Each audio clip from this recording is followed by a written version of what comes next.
SI কিংবা সার্জেন্টের অথবা যে কোনো ধরনের প্রতিযোগিতামূলক পরীক্ষায় ট্রান্সলেশন বা অনুবাদ একটি গুরুত্বপূর্ণ বিষয়। আর এটি আমরা কেমন পারছি তার উপর নির্ভর করে যে আমি কতটা মেধাবী বা কতটা ইংলিশে দক্ষ বা আমি কতটা চারদিক থেকে অভ্যস্ত সব কিছু মিলিয়ে।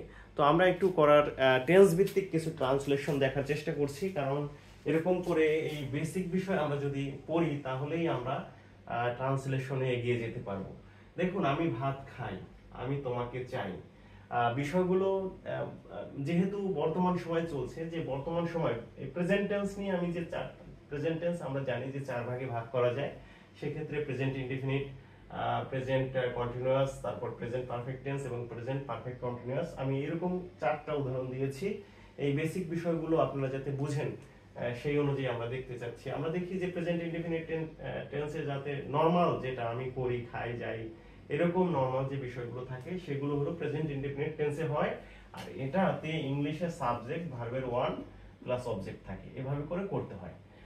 তো দেখেন, আমি ভাত খাই, তো আমি মানে আই, খাই আগে, কিন্তু ইংলিশের ক্ষেত্রে সবসময় ভার্বটা আগে চলে আসে, তাই না? তো খাওয়া, আই ইট, ঠিক আছে। আর আমি ভাত খাই, আই ইট রাইস, ঠিক আছে। এখন দেখেন, এখানে আমি তোমাকে চাই, আই ওয়ান্ট ইউ, ঠিক আছে, নর্মাল কথা। এখন এই যে দেখেন, আমি ভাত খাই, তোমাকে নিয়ে ভাত খাই, কি হবে? I eat rice with you, ঠিক আছে। আমি বাড়ি গিয়ে ভাত খাই, তার মানে কি? I eat rice to go home, ঠিক আছে, বাড়ি গিয়ে ভাত খাই। আমি 6টায় ভাত খাই, কি হবে? I eat rice at 6 AM বা PM। সন্ধ্যা যদি হয় তাহলে আপনি AM বা PM। তো প্রিপোজিশনের সাথে বা যে কোনো ওয়ার্ড যুক্ত করে কিন্তু এভাবে অলেভর করে কিন্তু সেন্টেন্সটা বাড়ানো যায়। হ্যাঁ, বাড়ানো যায়, বা যে কোনো সময় এটা কোনো ব্যাপার না, জাস্ট আপনাকে নিয়ে আসতে হবে। তারপর আমি রুমে ভাত খাই, I eat rice at home, ঠিক আছে। এভাবে করে আপনারা প্রিপোজিশন যোগ করে বাড়াতে পারেন। কিন্তু মূল যে বিষয়টা, এই যে ক্রিয়াটা বা টেন্সটা যদি আপনি ঠিক রাখেন, তাহলেই আপনি সবকিছু পারবেন বা ঠিক রাখতে, মানে তখন কোনো ধরনের কোনো কিছু ভুল হবে না। দেখেন, আমি ভাত খাচ্ছি, গ্রাম বাংলার ভাষায় আমি বলতে খাইতেছি, ঠিক আছে, যাইতেছি, চলতেছি। যে চচ্ছি, চ দিয়ে যে চাচ্ছি, তেছি, বা চচ্ছি, এরকম যদি কিছু হয় তাহলে বুঝতে হবে কাজটা বর্তমান সময়ে চলছে, রানিং। এটা হবে প্রেজেন্ট কন্টিনিউয়াস। প্রেজেন্ট কন্টিনিউয়াসের সাবজেক্ট, তারপর এম, ইজ, আর, তারপর ভার্বের সাথে আইএনজি, তারপর অবজেক্ট, এরকম হয়।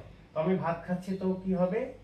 আই এর পরে বসে am, I am eating rice, ঠিক আছে। নরমাল শব্দ দিয়ে বা সেন্টেন্স দিয়ে আমি বুঝিয়েছি, এভাবে করে আমরা কিন্তু পড়ে ফেলতে পারি। আমি ভাত খাচ্ছি, আমি খেলতেছি, আই এম প্লেইং, ঠিক আছে, ক্রিকেট বা যে কোনো কিছু, আমরা মাঠে খেলতেছি, I am playing cricket at field, in the field, বা এরকম কিছু। আমি এখন দেখেন, তৃতীয় নম্বর হলো যে আমি ভাত খেয়েছি, যে এসো এসেন, মানে কি? যে কাজটা এসি খাওয়া হয়ে গেছে, তার ফলাফল বা রেজাল্ট বাকি আছে, সেটা হলো আমি ভাত খেয়েছি। এই যে খাওয়া কিন্তু শেষ, কিন্তু তারপরও সেটার ফলাফল বাকি আছে। ধরেন আপনি বা আমি ভাত খেয়েছি, এই যে আমি কিছু সময় আগে ভাত খেয়েছি, তো আমাকে এখন বললেই তো আমি খেতে পারবো না, কারণ আমার পেটে ভাত রয়েছে। তো আমি যদি বলে, তুমি মা বা অন্য কেউ, যে তুমি ভাত খেয়েছো, আমি বলছি হ্যাঁ খেয়েছি, তার মানে কি? রেজাল্টটা এখন বাকি আছে, আমি এখন চাইলেই কিছু খেতে পারবো না, মানে কি? ফলাফলটা পেটের ভিতরে। তো এই যে এসি এরকম যদি থাকে তাহলে কি হবে? এইটার স্ট্রাকচার হবে আই হ্যাভ বা হ্যাজ, ঠিক আছে। আই এর ক্ষেত্রে তো হ্যাজ বসে না, আই হ্যাভ ইটেন, মানে কি?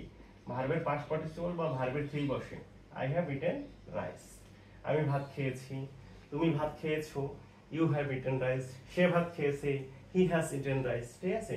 এভাবে করে আমরা কিন্তু করে ফেলতে পারি। আর আমি ভাত খাইনি, তার মানে কি?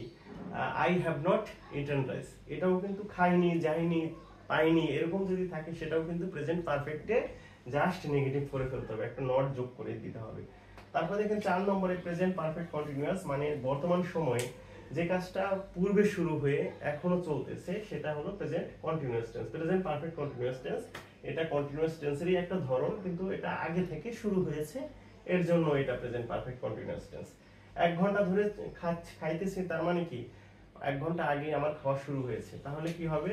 এটার স্ট্রাকচার অনুযায়ী I have been I have been eating rice for 1 hour।